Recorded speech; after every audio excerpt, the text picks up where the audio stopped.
बुआ और बबुआ यानी कि अखिलेश यादव और मायावती अगर ये यूपी में साथ आकर चुनाव लड़ते हैं तो सबको मालूम है कि सूबे की सियासी तस्वीर बदल सकती है और बीजेपी को बड़ी चुनौती मिल सकती है।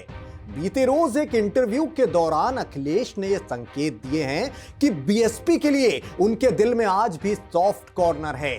एक इंटरव्यू में अखिलेश यादव ने कहा कि बीजेपी को हराने के लिए हमें मायावती के आशीर्वाद की जरूरत है। इस बार समाजवादी और अंबेडकरवादी एक साथ मिलकर बीजेपी की तानाशाही सरकार को हराएंगे। अखिलेश के मुखमंडल से जब यह बयान निकला तो सूबे के सियासत में अलग अलग तरह के कयास लगने लगे। इस तरह की बातें होने लगी कि अगर दोनों दल साथ में आते हैं तो मुख्यमंत्री का चेहरा कौन होगा। अब अखिलेश से मायावती के आशीर्वाद की मांग भले ही संस्कार के तौर पे हो, लेकिन सियासी हलकों में कानाफूसी तेज हो चुकी है।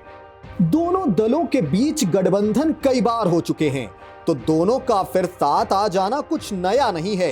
2019 के लोकसभा चुनाव में बुआ और बबुआ ने साथ आकर चुनाव लड़ा था, लेकिन चुनाव नतीजों में यह गठबंधन पूरी तरह से फेल हुआ था। सपा को 5 और बहुजन समाज पार्टी को 10 सीटें ही नसीब हो पाई थी और 23 मई को निकले नतीजों के ठीक एक महीने बाद यानी कि 23 जून 2019 को मायावती ने यह गठबंधन तोड़ दिया था।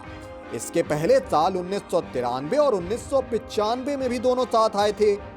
अब अगर एक बार फिर ये दोनों दल साथ आते हैं तो वाई और डी का फैक्टर यानी कि यादव और दलित का वोट बैंक बीजेपी के लिए बड़ी मुश्किल खड़ी कर सकता है।